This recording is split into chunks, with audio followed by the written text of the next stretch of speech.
Hello, everyone. Good morning, first and foremost. Good to see everyone. Really good to see some familiar faces out in the crowd, as well as some new ones. So welcome. We appreciate you all spending a bit of time with us today on this Thursday morning. For those that don't know me, my name's James, and I will be the host for the day alongside our respective panelists. I head up the commercial function here at Bar 2. Today, we're going to be unpacking exactly what joint and several liability is and what it really means for agencies and effectively end hirers. So anyone that's engaging or labour supply chain, this is going to be relevant to you. So to start the session, we have an opening poll. If my tech is going to come with me on this, there we go. And it would be really great if people can take out their smartphones. I know we've all got them. And if we can scan the QR code behind, what we want to do with this, and we'll give a second or two for people to do it, is capture a bit of a confidence score. So how confident are people and how in the know are people around JSL before we have the expertise of our panel to go through. I'll also just point out that throughout the session, there's going to be further QR codes on the screen, and that's going to take you to live question logging. And at the end of the panel, we'll try to capture and answer as many of those questions as we can. We've brought multiple different lenses to the same piece of legislation with this event. So we've got tax, legal, insurance, accreditation, commercial, and of course, operational. So when I mention your names, if our panelists can just give a little wave when you hear your name and title, and then we'll jump into things. So first up on my left, we've got Joss, CEO of Bar 2. We've got Hannah, Legal Director of Brabner's LLP. Dan, CEO of My Digital. David, Director of Contractor Solutions at Markel. Adam is a Commercial Director from More Driver Solutions. And last but not least, Seb, co-founder of SafeRec, a CEO as well. Before we start to break down some of the impacts and risks that are associated with this piece of legislation, probably worthwhile level setting the room a little bit. So I'll sit down and get myself comfortable. In layman's terms, David, what is JSL? Why does it matter? So in very, very basic terms, all JSL does is extend potential liability from the umbrella company up the chain. What it doesn't do, it doesn't change the goalposts of the compliance test. It doesn't change the tax that's potentially liable, but it effectively says, if the umbrella company owes POE to HMRC, it can now also extend to the person they're contracting with. Now, in a scenario where it's umbrella direct to end client, which I would say is unusual, but it does happen, it's the end client who becomes jointly and severally liable, but more typically, it'll be umbrella to agency. So where there's an agency in the chain, it's the agency who becomes jointly liable to any unpaid POE of the umbrella company. That includes tax, national insurance, anything POE related. When there's multiple agencies in the chain, effectively it sits with the party that's closest to the end client. So that's the party. It operates very much like self-employed legislation does, Section 44. So it's the party that sits closest to the client. That's very basically what it does. I think the only other quirk would be that if the umbrella company and the agency are jointly owned entities, from a legislation perspective, they're treated as one entity. So effectively, the agency and the umbrella are treated as one entity, so it's the next party up the chain. That's very basically what it does, without going into kind of technical stuff on what purported umbrellas might be. That's very basically what it does. Great, appreciate that. Really well said. And Hannah, is there anything you'd want to add to that? Yeah, I mean, I would just add from a legal perspective, this idea of joint and several liability isn't new. It's common in multiple different legislative contexts. And all it means is that two parties can be liable for the same debt. And in this case, HMRC can either require the umbrella company or the agency to pay 100% of the amount of the liability, or they might try and recover it in proportions equal or for unequal. So it doesn't mean that the liability is shared. It means that any of those parties that's a relevant party in the supply chain could end up paying the whole liability. And again, sort of in legal terms, it's what we call a strict liability offence. So if you are one of the relevant parties as defined in the legislation, which, as David said, will usually be the agency closest to the client in the supply chain, if there is a PAYE debt owing and HMRC comes to you to pay that, it's not a defence that you did your due diligence, that you took reasonable steps to make sure that you were working with compliant, financially robust umbrella companies. If there's a debt and you are the relevant party, you can be on the hook. So there's no sort of get out of jail free card, I guess, which is why we'll be talking a lot today about the measures that you can put in place to at least try and limit that risk in the first place. Yeah, great. And so effectively my takeaway from that is debt of unpaid tax, or NIC, becomes jointly responsible by the agency or the end client in that supply chain. A few nodding heads, that's good. Active listening paying off there. So, and then people probably disagree with this, but legislation doesn't just get introduced for fun. Although it does feel like that with a lot of the changes that happen in this industry. Hannah, to stay with you on this, why do you think it's happened now? Okay, so this is we'll get political, but this is one thing that we can't blame on the current government, because this has been on the cards for a little while. There was a consultation launched by the previous government about regulating the umbrella sector. And I think it's come now because the umbrella industry has grown over the last 15, 20 years from, essentially being a mechanism through which to claim travel and subsistence relief to what it is now, which is a much broader service. And as it has grown, there hasn't really been any regulation of the sector. And you've found that bad actors, let's say, have come into the sector operating things like mini umbrella companies, which is essentially a form of tax evasion. We've seen the sector grow, particularly in recent years following the introduction of the IR35 legislation, with lots of previously outside IR35 contractors being pushed through umbrella. So we've got now this big unregulated market, and there is a concern from HMRC that a proportion of that market is not paying PAYE, and also not affording the umbrella employees their rights. So this is actually part of a wider review of the umbrella sector. We're talking today about the tax side, but there is also a regulation side, and you'll all have heard about the Employment Rights Act and the various changes that are coming down the track through that to help regulate this space and the engagement of temporary workers. So I think there are a lot of factors that have sort of come together, but look, primarily when it comes to JSL, it's about a concern about a hole in HMRC's coffers that they want to plug. And they're doing that by implementing a form of self-regulation, really making the agency regulate the umbrella companies to try and plug that hole.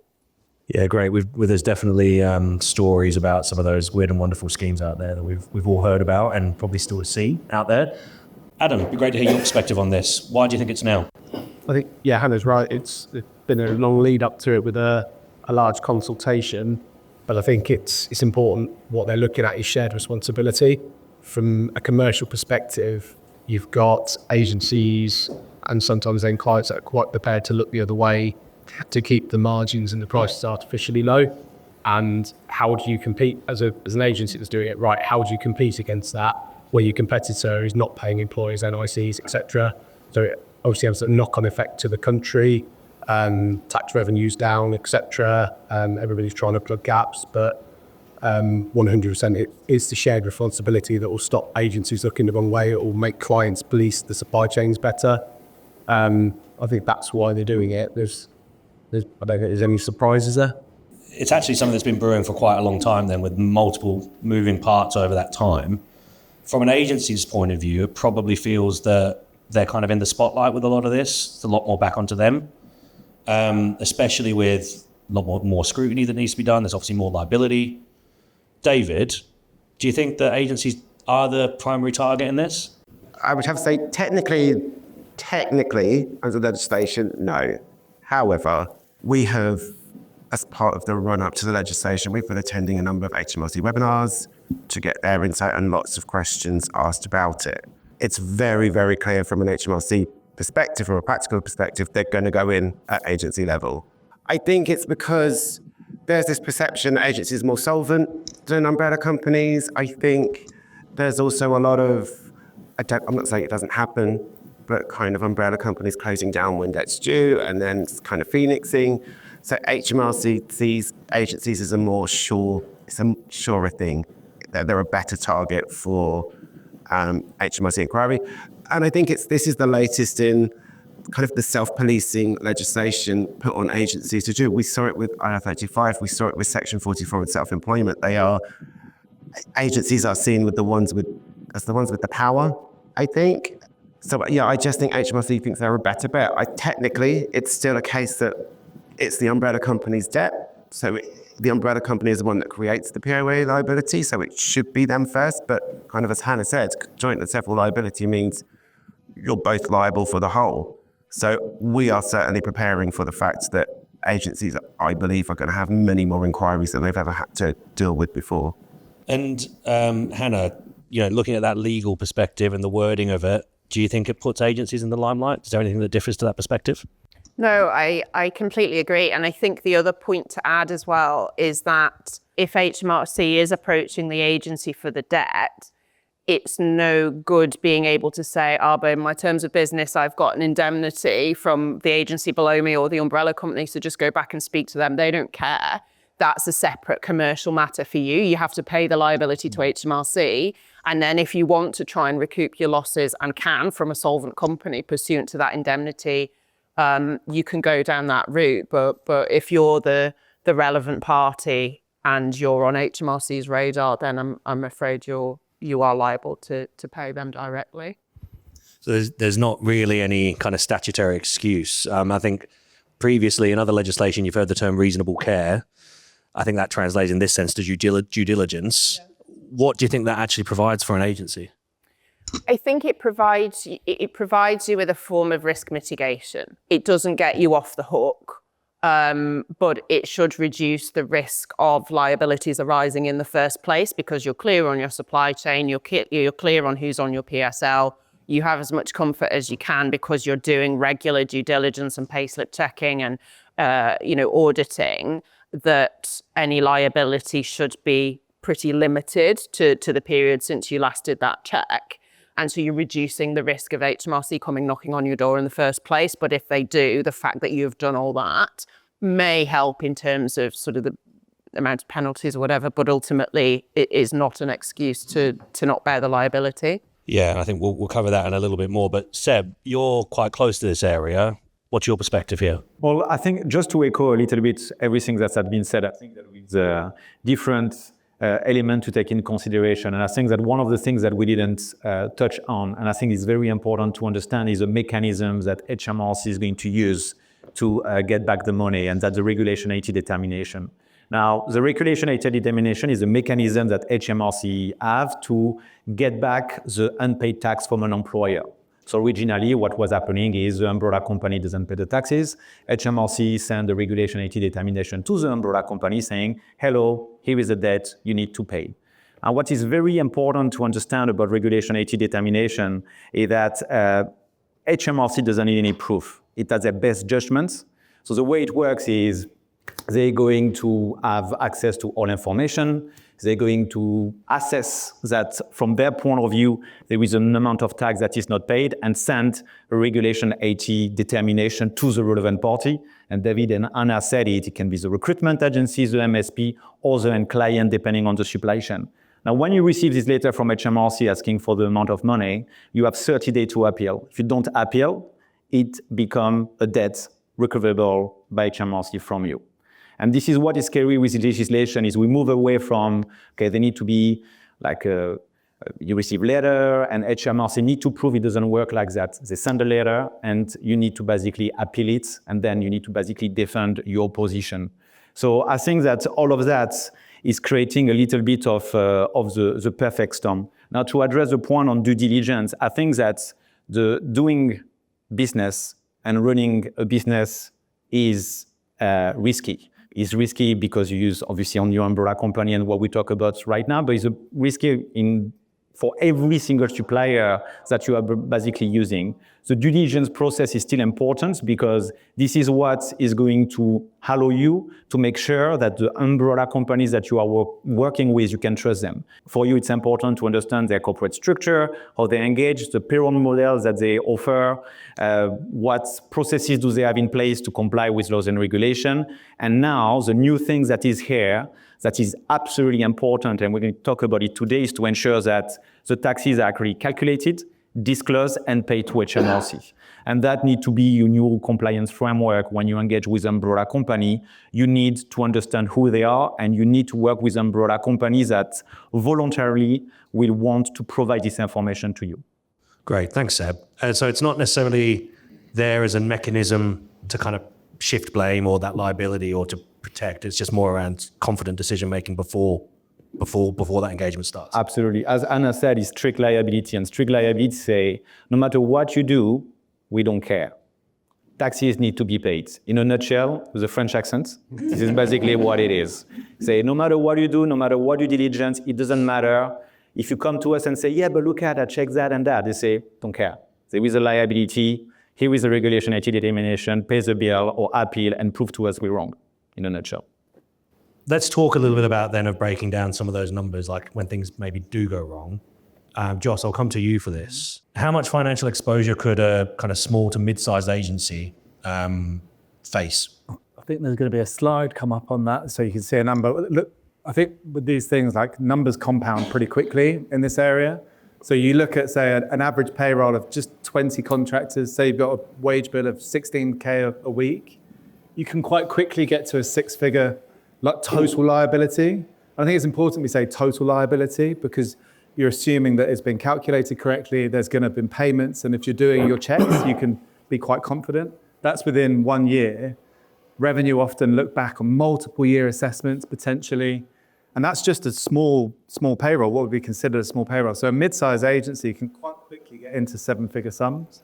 And I think it's really important that we're taking our steps to mitigate that risk. You know, you don't really want to be inheriting that much contingent liability. So checking is really important. Adam, you're kind of front and center in an agency. What do you think on this? Exactly that. The numbers can be very scary. They can multiply really quickly. If you're processing via umbrella, you're probably talking the 35 to 45% of the assignment rate is PAYE in one sense or another. So those numbers up there, they really sort of magnify how quickly that can grow. Even with your pace of checking, by the time your first payroll of the month has run, the liability is not due to be paid until week 6 or 7. So even at £5,000 a week, you're probably still looking at 35, 40 grand liability, even if they just missed that first payment. So you can see if an umbrella's in trouble and they're 2 months, 3 months, 4 months down the line, you've done no check-in, you could be looking at 100 grand before you realise there's a problem. So it's so important, like be sure of who your suppliers are, check things regularly. SafeRec speaks for itself. You'll get a monthly report, albeit kind of 6 weeks after the first payroll's run, but at least you know that bit's up to date and you're not running into multiple months. We've had some providers come in talking to us, showing us portals about where historically we'd be chasing payslips, RTI, things like that, proof of payment. We've now got visibility in portals where we can see it live. We can see proof of payments, which would tie back into the SafeRec thing. I guess if you're bigger, if you use lots of umbrella, you can argue to have your own PAYE reference with the umbrella. Maybe they could settle that weekly and show you proof of payment. So there's so many ways you can mitigate the risk, but it's got to be front and center rather than historically we might have, requested audits every 3 months, 6 months, 12 months just to make sure everything lines up and the accreditations are live. You've got to be on it every week. So the numbers are scary, as you've said, and I think that increased exposure that we're talking about here for a small, medium business, arguably a large business, it's a lot. And I think the numbers you speak for themselves. Do you think that's going to have a practical impact in the way that agencies and clients trade in this space, Joss? So I don't think the way that we trade should change, but I just think we need to all strengthen how we trade. I think it's really important that you've got contractual frameworks that are really robust. I think more collaboration amongst the supply chain is really important, probably seeing a better synchronization between agency and umbrella processes at the front end. That we're talking about onboarding, paying and offboarding large volumes of contractors, and that brings complexity. Adam makes a really good point about how you monitor liability and how you manage that risk down. I think that becomes a really important part. You want your providers to do a lot of the heavy lifting for you. and to make it easy, you need really open dialogues. And so I don't think the way we train necessarily needs to change. The way we trade needs to change. I just think we need to sharpen how we trade. I think that's really, really important going forward. And there definitely needs to be more collaboration. I think that's key to making sure that realistically we underpin probably smaller PSLs with tighter frameworks, with tighter relationships that can help that governance on managing debt fundamentally. Right. And more collaboration and more communication before we're reacting to things is always good. Yeah. Dan, from your sides, what are you seeing in your customer base? Have you seen much consolidation of PSLs? Have you kind of seen any increase in accreditations? Yeah, I think customers are a lot more greedy for information these days. I think now that they're taking on that liability, they're wanting to see the evidence themselves and not just rely on the umbrella's reputation or a stamp or an accreditation. They actually want to say, well, let me see that firsthand. So what sort of information are they after? We've sort of touched on it. Adam touched on some of the information. RTIs, have submissions actually been made to HMRC? The pay slips themselves, what went to the contractor? Is that actually what's being reported? And proof of payment. So has that payment that should have been made to HMRC did actually go? So yeah, a lot more information, a lot more greedy for information, I'd say, and leaning on technology is going to be key for that. We'll talk a bit more about that, I think, later on. But leaning on technology as much as possible, because it's quite cumbersome, and there's lots of data in an umbrella company and in an agency. Auditing that real time, for example, is tricky unless you lean on the technology. Yeah, and so if my takeaway from that is that there's actually multiple layers of scrutiny that agencies or end hirers should be going through, kind of maybe more than what they're doing now. So to put it into a practical sense then, let's say a client all of a sudden needs to migrate a bunch of workers, let's say 30 workers, maybe because they've seen some exposure that they've got a risk there that they're presented with. Would something like 2P apply, Hannah? And if we're moving from one umbrella to another at pace, how would that work in a practical sense? I am getting asked this a lot right now. And look, this has always been a live issue, right? When workers move from one umbrella company to another on a PSL, historically, has always been the possibility that 2P might apply. I think it's just becoming, it's much more under the spotlight because there is so much movement right now, pre-6th of April, with agencies condensing their PSLs. So I'm getting this question a lot. I'm going to sound like such a lawyer, but it depends. 2P, for anyone that isn't familiar, is the regulations that apply either when you sell a business and the staff transfer with it, or where you have a service provider and you change the service provider, or you decide to bring that back in-house. So, for example, if you're an agency and you decide to stop using umbrellas and you bring the payroll back in-house. And the idea is that in certain circumstances, if lots of different elements of this legal test are met, the employees that were employed by service provider A transfer to service provider B. So some people think that umbrella employees employed by umbrella company A would transfer to umbrella company B if umbrella company A loses their place on the PSL. It can apply. It's very fact specific. You have to look at what are the services that are being provided. Are these people essentially dedicated to providing that service? My sort of broad brush opinion is that in most cases involving umbrella employees, 2P won't apply. But because it's so fact specific, it means that there's not always there's very rarely a very clear black and white answer as to whether it applies or not.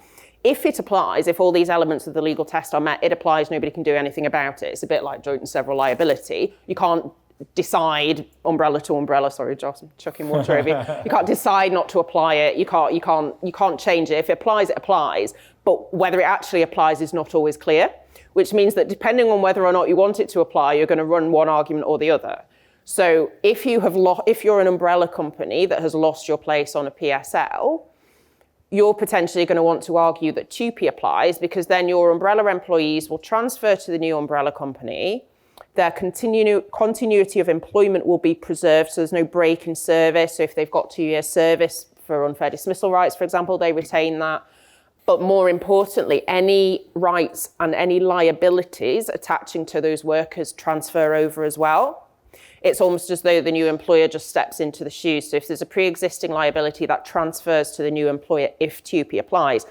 So of course, if you're the umbrella company on the PSL that's potentially going to inherit some employees from another umbrella, particularly if, there might be reasons as to why that umbrella is not on the PSL anymore, you are not going to want to inherit those potential liabilities for underpaid NMW, for underpaid PAYE, for underpaid holiday pay.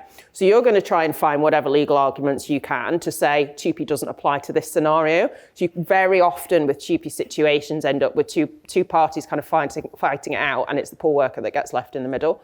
But without getting into all the technical detail, generally speaking, my view is that the way umbrella company arrangements work means that in most cases, TUPE won't apply, but it's something that you need to be aware of. And I think particularly if you are inheriting a large number of contractors with potentially a high liability attaching to them, you're going to want to look at this more carefully. The difficulty is that if you're acquiring a business and TUPE might apply, you go through this whole due diligence process and you might instruct lawyers and they look under the bonnet and they look at the contracts and they look at the liabilities and the history. If you've just got agency workers moving from PSL to PSL, nobody's really doing that sort of proper TUPE information consultation process, looking at what potential liabilities might be coming across. So it could create some risk. So I think all I would say is most importantly, if you're the party potentially inheriting employees, and this can work not just umbrella company to umbrella company, but as I said, if an agency decides to stop using an umbrella and bring those workers in-house and put them on their own books, that's a sort of an insourcing of a service provision. TUPE could potentially apply as well. So if you're in that situation, I would say take some advice, look at it carefully, and particularly the more contractors there are and the more concerns you might have about the outgoing supplier, the more carefully you want to look at it. Great, appreciate that perspective, Hannah, and it's very complex. Definitely slightly above my skills gap, but we've covered off there kind of that can create risk. There's other areas that are going to present risks as well. It's probably worthwhile sharing some of the things that agencies can do to protect themselves, and we've already spoken a little bit about this as well. And it'd be great to hear from everyone on this. Hannah, I'll give you a break. David, if you were designing a JSL-proof governance framework, what would it include? So I'm constantly banging on about contracts. I'm going to say contracts and transparency. No matter how you're engaging, if it's an umbrella company, are they providing you services or people? That the contract should be specific. And I'm saying all the way up the chain. And I fully appreciate I'm going from perfect tax world, and everyone will say to me commercially, we have to have one generic contract at the top. But I think particularly now where we are in the realms of if you engage self-employed people, or you engage a company that engages self-employed people and the client thinks that they're employed, they can be pulled into this JSL nightmare. So I'm saying you should have different contracts for every type of model you engage. If it's umbrella, should be separate to self-employed, should be separate to IR35. And I know that sounds like a nightmare, but I think we are in a world where you're going to get strict liability. The only thing you can do to mitigate is your behaviors. Tax penalties are behavior-based. So if HMRC consider you've done absolutely nothing and you've been complicit in avoiding tax, we're talking about 100% of the tax as penalties. That's how significant they can be. So the only thing you can do really is affect your behavior and how you contract. And I will stop there before I get lynched, okay? Just as a quick reminder, everyone, as we're kind of going through, there's a few questions to answer here. If you do have questions that are coming to mind, do scan the QR code in the top corner. And as I said, we'll capture them at the end. Hannah, I'll come back to you now. JSL-proof governance framework, what does that look like? Yeah, I mean, look, I'm a lawyer, so I like contracts as well. But I think more so from the perspective, exactly as you're saying, David, of being very clear about what's being supplied and to whom, and baking into your contract, having clauses that give you as the agency or the MSP or the client, a right of audit, the right to request information. Yeah, all right, indemnities, but I'm a bit skeptical about them because, as I said at the start, it doesn't get you off the hook paying the liability in the first place, just because you might have an indemnity. You then have to spend legal cost and time trying to enforce it. And if the company that has given you that indemnity, is not solvent, that you're not getting your money back. So they have some value, but I think it's more about baking in transparency into your contracts. You want to know that, or you want to know whether, if you're an MSP, the agency you're dealing with is or isn't connected to the umbrella company, because that can shift the liability. You want warranties that, that the agency beneath you isn't going to go off PSL or isn't going to bring in other parties to the supply chain. If you're the agency, you want the umbrella company to warrant, to promise that they're operating compliantly, that they're not further subcontracting the employment to mini umbrellas, that they're not trying to pay people off payroll. So it's really all about transparency and clarity in the contracts. I think that's coming up a lot. Seb, your perspective on this, JSL-proof governance. Sure. So I do agree, obviously, with the fact that the contractual relationship between the recruitment agencies and umbrella is essential. But there is also a limit to it. And the limit to it is that dodgy umbrella company are happy to sign the contract. You're going to put them in front of and they're just going to sign it because they know they can just move away after, or whatever it is. I do believe that now, when you engage with umbrella company, you really need to have an holistic approach and understand exactly the organization they are. So contract, obviously, is a must. I'm not saying it's not important. I'm saying it is important. I'm just saying that's not enough. I think that you need either yourself, because you have the resources in your business, or you can outsource this, but you need to understand the corporate structure. Who is behind the umbrella company, who owns the umbrella company, and who is running it. You need to understand the contracts that they use, not only the contracts that you have with them, but the contracts that they use to employ the worker, for an example, making sure that everything is above board. You need to understand their contract, their processes and policies. What processes do they have to comply with AWR, conduct regulation, WTR, etc., etc. And that is on the operational and legal compliance. And what needs to happen absolutely from April 2026 is that now you need to solve 5 different problems. The first is you need to understand the abilities that the umbrella company have to process payroll, the people in it. So you need to understand the practice of payroll. Example, making sure that all rechargeable expenses that you pay to the umbrella company is not automatically paid tax-free to the worker, because that creates a liability to you. You need to understand that the payroll software that they are using is the right payroll software. You need to make sure that the tax calculation on the payslip are accurate. If the tax calculation on the payslip are accurate, you need to make sure that the RTIs that the payroll software is sending to HMRC is right. And if the RTI is sent, you need to ensure that taxes are paid. And if taxes are paid, you need to make sure that it's not paid against tax credits on the HMRC tax accounts that have been accumulated wrongly. Well, obviously, it's very scary. The good news is this is what Safrex do. So you can work with us. But fundamentally, your risk is, and always have been, is not new, about taxes. This is what your risk is as a recruitment business. The liability is nowhere else. It's a tax problem. Now, the good news, and Dan said it earlier, is technology is coming in to solve this problem for you and to give you this level of transparency and auditing that you need. But fundamentally, if you want to solve the problem, is you need to understand and have this real-time visibility that taxes are calculated, disclosed, and paid to HMRC, and when it's paid, is not against fraudulent tax credits. Sorry, very long answer, but no, can't do better than that.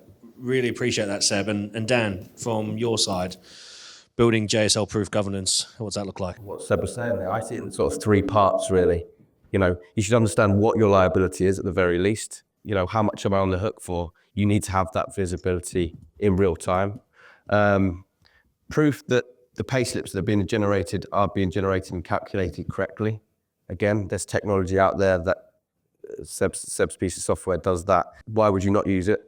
And thirdly, is the liability getting paid? It's all very well that it's being calculated properly, but if it's not getting paid at the end of the day, that's where your exposure really is. And we talk about this 6-week exposure period where you are basically accumulating PUA and NICs for about 6 weeks before it's paid. You should be checking to see whether that's paid as soon as you possibly can. Because if you leave that 2 or 3 months, 6 weeks becomes 12 weeks, becomes whatever, 18 weeks. So keeping on top of that is really key, I'd say. Depending on the umbrella companies that you are working with, you're probably going to have like 2 different kind of story. You're going to have like the very large umbrella companies that maybe are going to present with their balance sheets and telling you, well, we are going to pay all the time. And they're right, that's the level of reassurance. And you maybe have some smaller umbrella companies that's going to decide to just pay the taxes early, maybe every single week. And this is what Adam said earlier. And this is something that is very important to understand with HMRC is there is always a way for them to get money. They're really good at that, you know. There is never a moment where they say, I'm really sorry, you want to give us money, but there is no way for us to sending money now. So if an umbrella company want to have that, and we can see umbrella companies that are doing it, and it's rather a good idea where they have maybe 2 POE reference number. One is where the taxes is paid normally and one is due every single month, and another one is paid weekly. And you can really adjust your strategy and your risk appetite with the umbrella company, depending on like what they are willing to do. But there is a way for you to be very, very comfortable with the umbrella company, more than you used to, even with the liabilities that existed before JSL under the onshore intermediary legislation, offshore intermediary legislation, and Criminal Finance Act. Thanks, Seb. I'm conscious of time and we want to make sure we're still coming through to questions. Adam, Joss, did you want to add anything onto that point yourself either? I think most of the key points have been covered. Operationally, I think we as agencies have to reassure our clients. Not every client is aware of this yet, but they soon will be. The bigger clients, the MSPs, they're dictating which umbrellas can be used, or if you're running your in-house payroll, you've got to declare that it's contract for services, upload copies of contracts, prove to them that that liability is not shifting upwards. But the smaller clients will get wise to that and will start auditing more. So I think there's an operational overhead there where I think umbrella companies are probably well set up now with technology to be able to prove that really easily with all the portals. As agencies, we're probably not. Everything's still going to be quite manual because we don't use the same software. We don't use the same system. So I think that's something to bear in mind, that operationally in your compliance teams, there could be overhead that we haven't got today. Thanks, Adam. I will add, just that beautifully described by everyone. The only thing I will say is that, you know, we're assuming here that agency populations are made up entirely of employed individuals. And I think so applying some kind of risk logic or risk-based approach to your whole workforce, I think is going to be one of the most efficient ways to managing that total risk. And so just taking a proportionate approach and having different processes, tying it in with understanding that I've got separate engagement methods handled by David's lovely separate contracts per thing, and just trying to maybe have some sort of internal framework that helps you understand total risk, I think is a good starting point. Dan picked up on total risk as well as a thing. I think just whittling down that number so you understand your exposure, I think is probably the most sensible starting point. Thanks, Joss.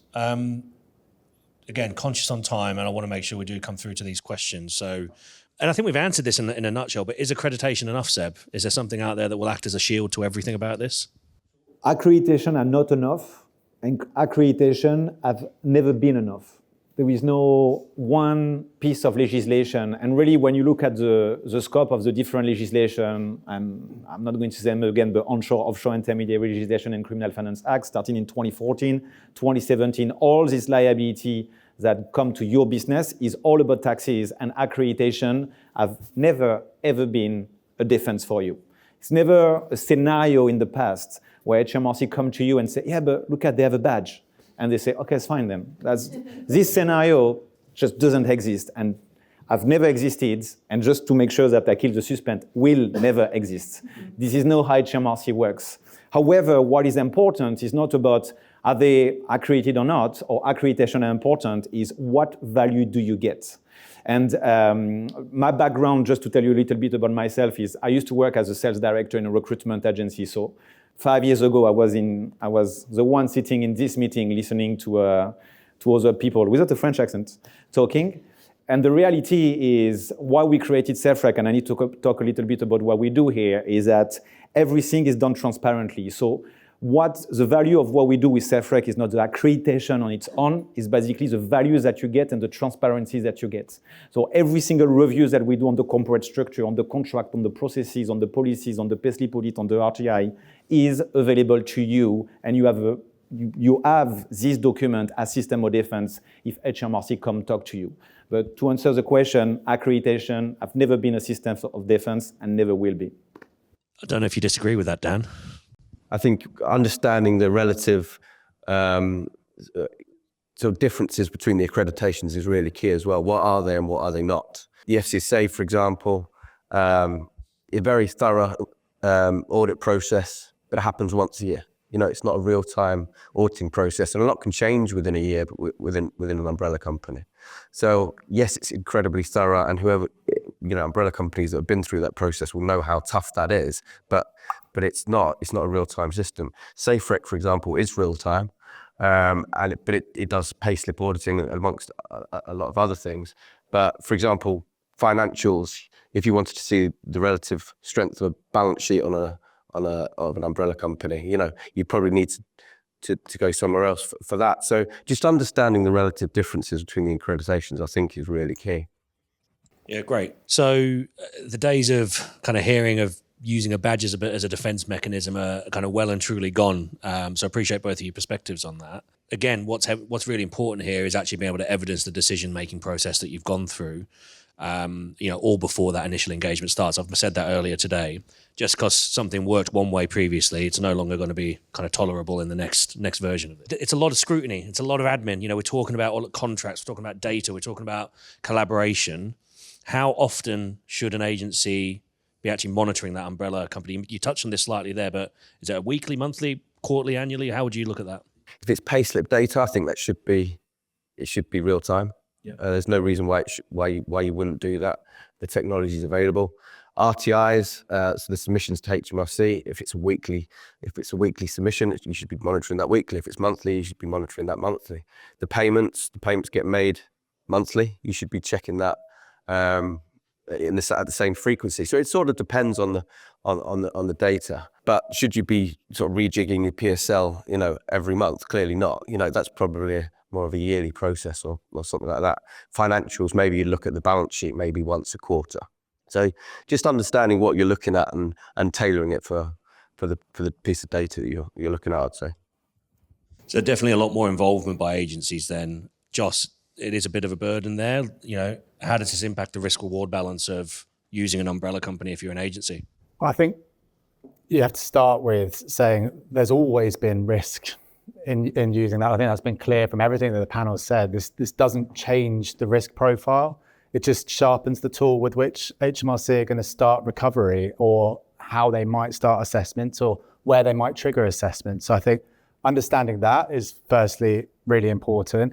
Equally, I think, understanding what the risk is, whether you're looking at employment style risk, whether you're looking at financial risk, you need to sit on something really concrete and have solid understanding. I think the panel here have all described it excellently well.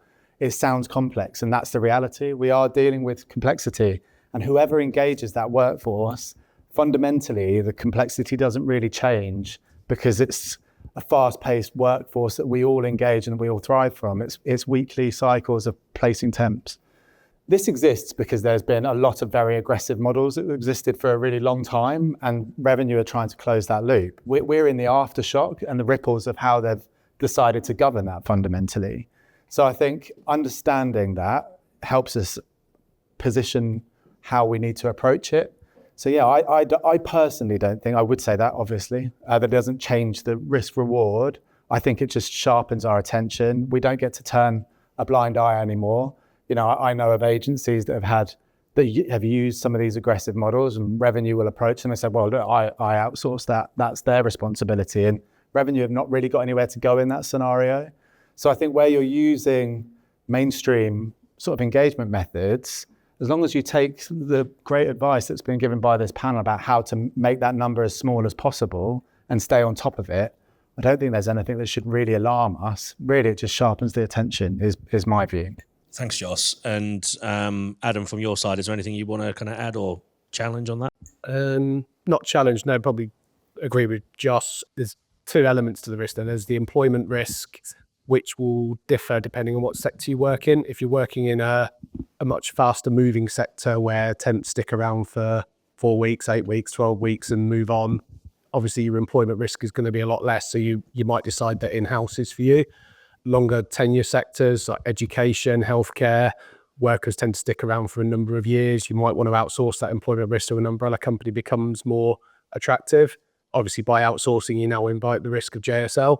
So I think you've just got to have a real balanced approach to what you're considering. What risks do you want in your business, one way or the other? Hannah said at the beginning, this is just the beginning. Like, we've got employment rights bills, there's further regulation and frameworks. So this is really the first step in sort of this industry maturing as a whole. And I think we all have to be aware and have our eyes open to the differing risks that are entering the market with things like day one rights and so on that might come with employment rights bill, and how you verify the right to work of potentially people that you thought were outside the scope and in self-employment and so on. And really, I think, you know, every single panelist here has picked up on technology doing the heavy lifting for you, but how you have a mature supply chain that supports your growth aspirations, whether that's in-house or external suppliers, is a strategic decision that you need to make.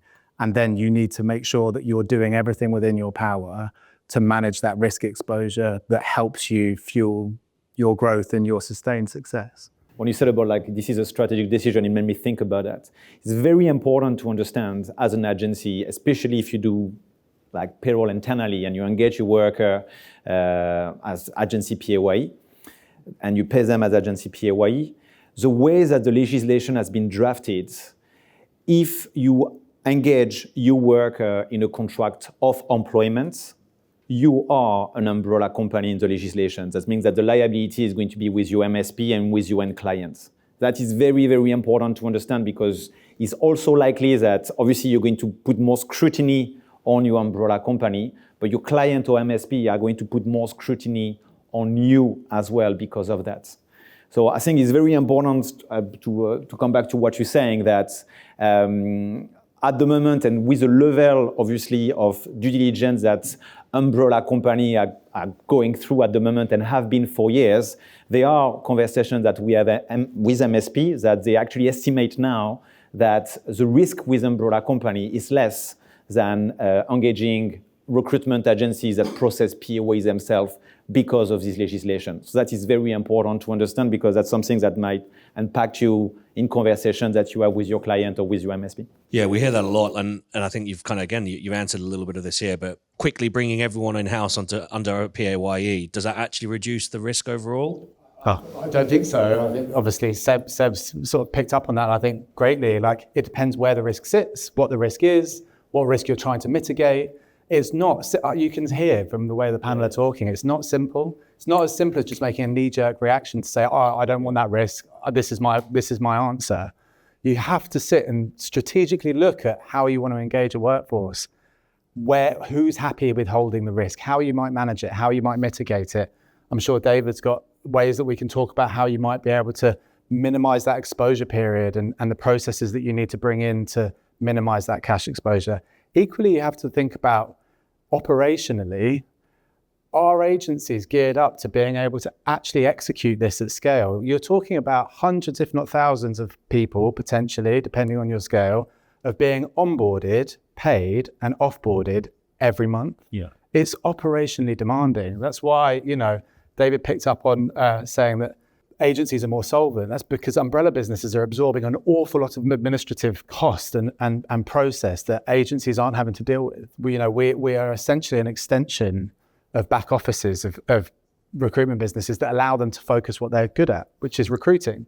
If you're then saying we're going to bring all of that responsibility in-house, you're bringing all of that complexity in-house, and you're having to bring in new skills that you might not currently have. So I think, it's a strategic decision as well as a risk-based decision about whether you do that or not. Yeah, and I think historically, these moments, there's lots of knee-jerk reactions, there's a lot of reactiveness. I was speaking to someone outside before, is it going to be after April that you see a lot of movement, or is it going to be a bit more proactive? There's lots of conversations that we're having. I think just before we come to the last question after this, David, from a tax point of view, does bringing in payroll in-house do anything? Like, what would you add to those sentiments? So My opinion is it's probably a car crash waiting to happen. I think just with lots of changes with the Employment Rights Bill, lots of changes in tax obligation, I'm not saying agencies aren't geared up to do it themselves, but I think potentially most agencies, certainly that we deal with, they've perhaps lost touch with just how much manpower is needed and how much reliance there is on decent software. And like with everything, whether it's JSL, whether it's payroll, whatever you're doing, relying on things to do to carry out your responsibilities is great, but if you don't understand your responsibilities, you're just setting yourself up for a fall. So we've seen lots of movement into sort of back office payroll companies and everything else. It's still your liability. I would say you're better off investing your time and money in checking the compliance of who you're using and maybe making decisions about who you don't want to use, rather than, like just said, making knee-jerk reactions and bringing stuff in-house. We saw it with sort of the self-employed stuff. We saw it with IR35. All that did was create everyone dumping people into umbrellas, which is now the problem. So yeah, I just think deal with the legislation. It's horrible, but deal with it rather than trying to find ways to get around it. Just to add to the deal with the legislation, I think that's key. Like, you can try and position yourself in whatever way it is, but just look at the legislation and deal with what's in front of you. That's probably your first best step. Just deal with what's in front of you. Great. Thanks, everyone. So we're on our final question. We'll start with Joss and then we'll move alongside the panel. If you were advising an agency today, what are the top 2 actions to take before April? But we'll do one, right? We're just doing one. Yeah, Sorry. That's all right. Assuming there's no really aggressive schemes within your supply chain, I think financial stability would be my first point. Check their balance sheet, check they're not heavily geared. I'd probably regularly check the quick ratio, and that just means how quickly they can settle their liabilities. That's probably your key. If I was giving you one financial ratio, quick ratio is probably key in this, just to understand they can pay their liabilities when full due. That would be my first bit of advice, just their financial stability. Thank you. Hannah? I'm going to say the contracts. Why's that? Surprise, surprise. Review your contracts. Make sure that you understand them. I think this is the other thing with contracts and actually with due diligence. I'm going to say technology. Ask your payroll provider what tech stack they've got. Get access to it like now. Quite a lot of payroll providers won't actually give you access by default. They might just give it to the people that ask. So if you don't have it by now, we're 2 weeks out. You should be asking them about it, I think. Yeah, for sure. I think tech to do the heavy lifting and show the data and stuff like that, for sure. It's going to sound like a self-serving plug, but other than contracts, I'm going to say your tax advisor at this currently should be your best friend. If your advisor cannot explain to you currently what your responsibilities are and what your exposure is, I'm going to say you need a new advisor. You need someone who can walk you through this, understand where your liabilities are and what you can do. It's like I said, relying on your accountant is great. And I think this is for the first time, perhaps agencies need to be looking at, I'm not saying ditch your accountant because they do your accounts and everything else, but you need someone who's proactive at kind of safeguarding you against tax legislation. So I'm going to say there's no point relying on who you're currently using if you don't understand what they're doing for you. Adam? I'm going to say something slightly different. Opportunity. Look for competitors exiting the marketplace. We're already seeing agencies being removed from PSLs because they won't comply with MSP's requirements for particular umbrella companies from April. That presents an opportunity. The opportunity may not be feasible when you look at the margin and the on costs and things like that. So don't just go along with it. Be prepared to push back and put a sensible proposal on the table. It might not get picked up day one, but you never know if they're going to come back full circle. There's agencies going to the wall already. So look for those opportunities, push back on your clients. If a client says the rate's the rate, take it or leave it, don't be afraid to push back. Those opportunities will be there. Fantastic. Thanks, Adam. And last but not least, Seb? Sure. For me, the top action is design your compliance framework. With umbrella compliance, it's never one thing that you are going to do that solves the problem. It's everything that you do that solves the problem. Obviously, everything we talk here is true. Financial stability is important. Contract or training your staff is important. Everything we talk about is important, but the reality is you need to have a strategic approach to the risk that you are going to have from April and beyond. And the way to do that is to design a framework you are comfortable with. Might involve accreditation or not. whatever it is. But what is sure 100% is no matter the compliance framework that you are going to design, tax need to be at the front, and financial need to be at the front of it. You need to equip yourself with credit safe. You need to equip yourself with checking the balance sheet, with making sure that taxes are audited, that they're being accurately disclosed and paid to HMRC. So my top action would be design your compliance framework based on your risk appetite, and to join with what Adam said, making sure that tomorrow compliance is going to be a USP for you when you engage with end clients. It's not going to stop to April. It's going to do on 1 year down the line, and umbrella company or agency are going to go under, and it's going to go in the press. And the compliance framework that you design today is going to be your biggest tool when you talk to your clients. Fantastic. Just a quick round of applause for our panelists so far. Thanks everyone for such robust answers. And I'm conscious that we're a little bit shorter on time. So we're finishing 12:15 before some refreshments. So we've got about just over 10 minutes to do some audience Q&As. And then we'll also recap on the confidence score, which I'm sure the guys will get on the screen to add a kind of end of panel perspective on there as well. So some really great advice today. And there's already a few questions into the Mentimeter. We'll do this a bit of a round robin. So whoever thinks it's most relevant to them, please jump in. Do we think that end clients are going to push back to agencies on using an umbrella? If so, does it completely remove liability from them? I feel as though we kind of answered this in somewhat, but would anyone like to tackle this? Go for it, Seb. I think it really depends on the industry and the supply chain and the understanding of the end clients, because as I've just said earlier, if there is no umbrella and the worker is paid PAYE by the recruitment agency and the contract uses a contract of employment, the agency is an umbrella company. And what we see really is, because of the level of scrutiny that some umbrella companies are going through at the moment with real-time auditing, et cetera, the risk for an end client or an MSP to have umbrella done in their supply chain is actually less risky than to have only recruitment agencies that process PAYE. It depends, the answer is like, it depends the industry you're in, but I do believe that if you do not want PAYE internally, the level of transparency that you have access to at the moment with umbrella company is really going to allow you to push back and say, with our umbrella company, we can provide you more reassurance that everything is done compliantly than if we were doing it ourselves, or that any of our competitor is doing it ourselves, if you see what I mean. Themselves, sorry. Thanks, Seb. Any other takers? We're already seeing, so we saw pushback in public sector against IR35. Now they're pushing back against umbrellas and kind of re-looking at limited companies. The problem is end clients don't understand the tax hurdles needed or the obligations needed. They don't understand what makes self-employment. They don't understand IR35. So we're now in these weird situations where the end client said, well, we can't touch umbrellas now. And then we're going, I'm hearing of operations like old school composite companies being set up, or they're looking at mini umbrellas as the solution. And it's, again, I'm very unpopular. It should be the agency leading the way. And I do think it's very much an education piece, agencies educating the end clients on just kind of risk factors and mitigation rather than the other way around. Fantastic. Thanks so much. Question 2, if there is fraud with regards to falsifying documents or evidence, or if there's evidence, does it change anything? E.g., you have due diligence evidence on an umbrella, HMRC challenge it because they have superior access to check. And the strict liability is a strict liability.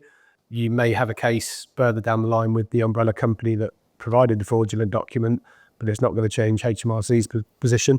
This is where contracts are important. But yeah, strict liability means strict liability. So if there is a liability, they go to the relevant parties, how the legislation has been designed. Fantastic. And do we think that this legislation is going to evolve over time and create, I mean, the question is more hurdles for umbrella, but I guess in this room, more hurdles for agencies? I personally do think so, just from dealing with HMRC, what I do for a living. Currently, within this legislation is that purported umbrella provision, which is all about if someone in the chain thinks they're employees, then this legislation will apply. I can see HMRC using this as a bypass to normal self-employment rules to go after self-employed check, which is why we're saying transparency. The end client has to know how these people are engaged, whether it's limited company, employed or self-employed, to try and give you some surety going down the line. But my other thinking is, I'm not saying people don't deal with it, I would almost bet my life on it that we will start seeing proper inquiries, real proper inquiries 2 years down the line. Once companies have built up enough liability for it to make it worthwhile for HMRC. I dare say we'll start seeing letters going out about, oh, how are you coping with the legislation? We're here to help you, that kind of stuff. But the proper action, I don't think we'll see until about 2 years down the line. Yeah, once the dust has settled and the processes have been implemented and stuff, makes sense. So with Bar 2, SafeRec and legal backing, are we saying that payroll process is fully compliant to HMRC standards and bulletproof? Who wants to jump in here? Loaded question, whoever asked this one. I'm obviously partial on this question, but yeah, I think that if you have if you have legal backing, you have the right contract, everything is audited, you have evidence taxes are paid, you have evidence of financial stability, you just really tick all the boxes, and you need to keep ticking the boxes every single week or every single month. But I would say yes. Keep ticking the boxes. Nothing is bulletproof if you look at it once and then don't look at it again. So just keep ticking the boxes. I think, Seb, your point on designing a compliance framework is probably the best bit of advice anyone can walk out of here with. If you haven't got a compliance framework, make one and keep ticking the box. So yeah, I think you can get as close to bulletproof as humanly possible by taking those steps regularly. Fantastic. And I might make this, just so we've got a little bit of time to talk through networking afterwards, our final question. So maybe we can get a final perspective from each of the panelists. If an umbrella company falls short paying a debt as well as the agency, would it go further down the chain to the end client? I'm going to say, under the legislation, that there isn't a legislative mechanism to allow HMRC to do that. And that's kind of, I'm now going to go, however, maybe, yeah. I'm saying legislatively, there's no mechanism for them to do so. However, if HMRC, it already exists in tax law, if HMRC can say that someone was complicit in the operation of this or complicit in tax law, and I'm going to say it depends very much whether it's a genuine error or fraudulent activity where umbrella, so kind of our manipulation to avoid national wage, that kind of thing, there's much more scope for HMRC to go further up. But I'm going to say everyone playing cricket, as it should be, it shouldn't be capable of being passed up to the end clients. When you delve into your previous point about purported umbrella and people being paid self-employed or limited when they should be paid PAYE, we see a lot of it in the driving sector where the clients simply say, well, I've got a piece of paper that says everybody's going to be PAYE. I don't really care how they're paid. They'll look the other way. If you're going to look at liabilities traveling upstream, that's a perfect example of it. The clients are complicit. They've got nothing other than the piece of paper. They've got no checking, no auditing, no supply chain measures in place at all other than a piece of paper. There's no defense there to stop that moving upwards and opening inquiries. The mechanism we describe here is not joint and several liability. And I think that what's interesting with joint and several liability is no, everyone is reminded that there is a lot of other legislation that bring liability up the chain. But yeah, to go back with what David said, I'm of the same opinion. There is no liability going up to the end client under this legislation by default, but obviously there is a lot of other legislation that will do that. David mentioned if everyone's playing cricket, and we've got to the end there has just demonstrated that not everyone's always playing cricket. And so I think depends. It depends on the scenario. If everyone's everyone has conducted what they should have conducted and assuring their supply chain, then I think you're right. There's no statutory instrument for that to move up, but there are plenty of others where it could. So it just depends. I think my biggest takeaway from the introduction of this is turning a blind eye is now definitely not okay. It probably wasn't before, but it definitely isn't now. So no one can hand on heart say, oh, well, not my problem. Everyone has to participate. We have to collaborate together. Has to be genuine partnerships throughout the supply chain. And I think if you do that and everyone plays by the rules and plays cricket, then you should be okay.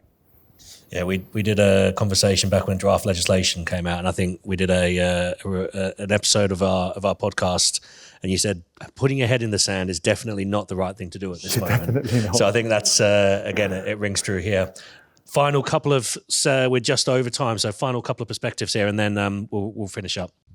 Yeah, I think shifting liability when HMRC were designing this legislation, they'd looked at that as being potentially one of the models, and they definitely settled on the fact that the liability should be shared from day one, effectively. As it's being accrued, it is shared from day one, and they completely abandoned any sort of level of shifting liability. So I think it's fairly clear in the legislation as I read it. Hannah, anything to add? Yeah, no, I agree. Great. Fantastic. Well, I hope that everyone found that really insightful, and our objective here was to give everyone a bit of practical advice that they could take away and put into practice before April comes around. Do stick around, have a chat. I'm sure our panelists will be open to questions if they come afterwards. I know there's quite a long list of questions that we've not been able to cover today, but we'll make sure that they're all answered and shared across to everyone that's attended today. And obviously, if there is anything more specific, or if you want to set up a conversation with anyone from the panel or from ourselves, we've got an option at the back there to scan the screen, and that will allocate some time, and we'll orchestrate that in the background for you guys as well. Thank you again. Last round of applause, and thank you very much for coming.